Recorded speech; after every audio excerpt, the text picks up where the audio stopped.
Hi, in this video I will talk about the Stars Surah, Al Najm Surah. In the name of God, most gracious, most merciful. As the stars fell away, your friend wasn't astray, nor was he deceived, nor was he speaking out of a personal desire. It was a divine inspiration, dictated by the most powerful, possessor of all authority, from his highest height, at the highest horizon. He drew nearer by moving down, until he became as close as possible. He then revealed to his servant what was to be revealed. The mind never made up what it saw. Are you doubting what he saw?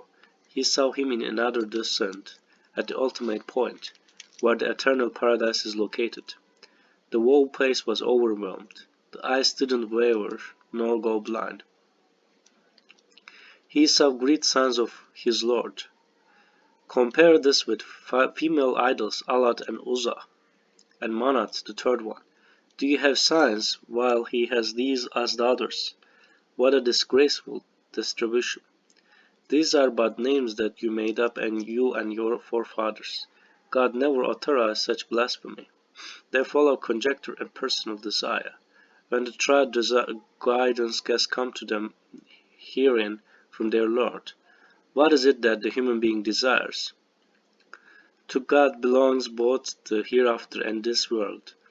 Not even angels in heaven possess authority to intercede. So it is interesting. So dictated by the most powerful, and how it dictated it, it was dictated to angels. And in the verse 26 we see that not even the angels in heaven possess authority to intercede. So even the angels cannot lie about God. The only ones permitted by God are those who act in accordance with His will and His approval.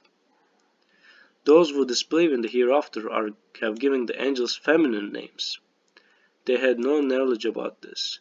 They only conjectured. Conjecture is no substitute for the truth. You shall disregard those who turn away from our message and become preoccupied with this worldly life. This is the extent of their knowledge.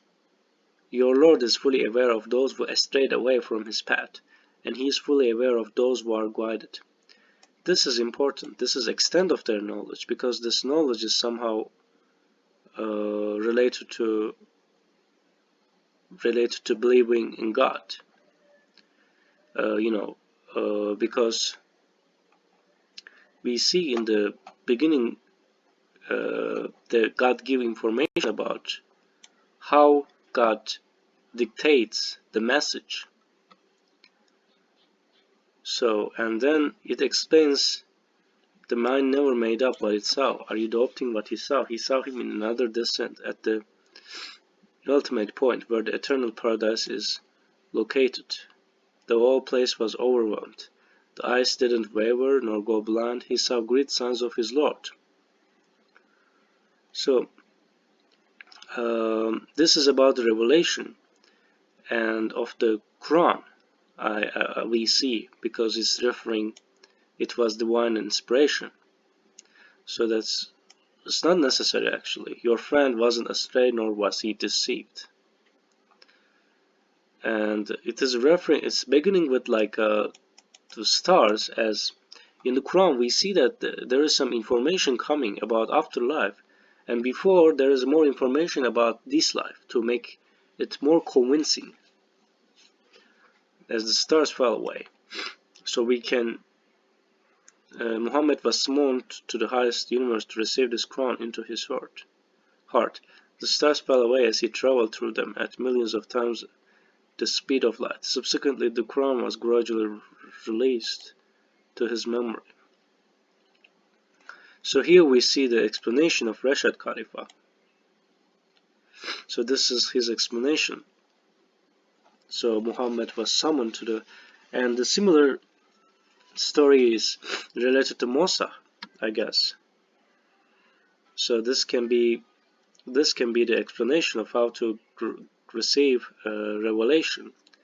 Maybe not his body, but his soul, so we don't know about it, and God knows it better. But most importantly, we should know that. So we should know that this is not like inspiration or not like it's from God. It's to convince people, because otherwise they can try to make the book unimportant.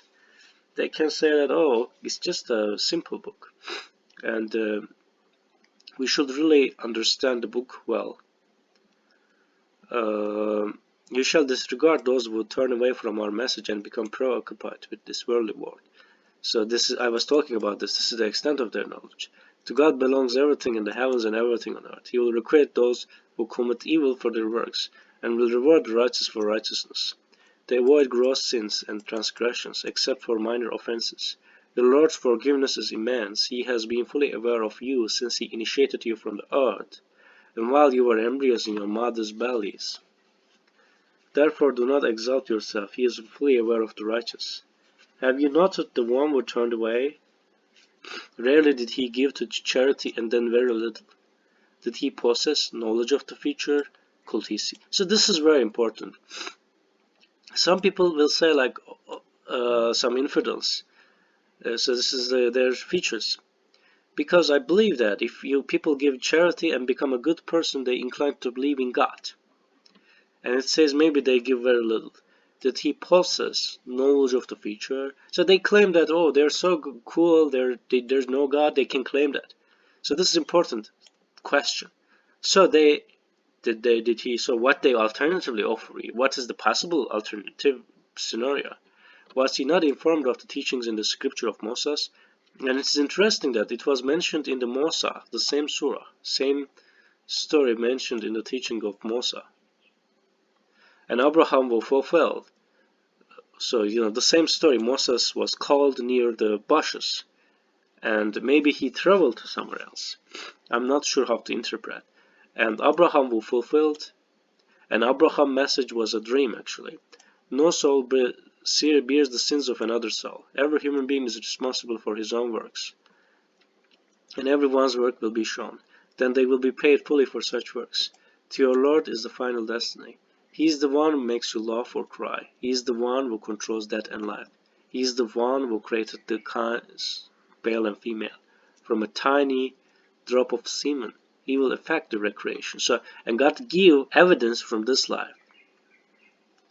He is the one who makes you rich poor. He is the Lord of the galaxies. He is the one who annihilated ancient Ad and wiped out Tammuz.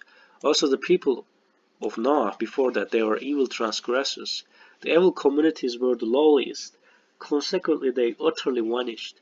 Which of your Lord's marvels can you deny? This is a warning like the older ones. The inevitable is imminent. None besides God can relieve it. Are you questioning this matter? Are you laughing instead of crying? Are you instead sitting on your ways? You shall prostrate before God and worship.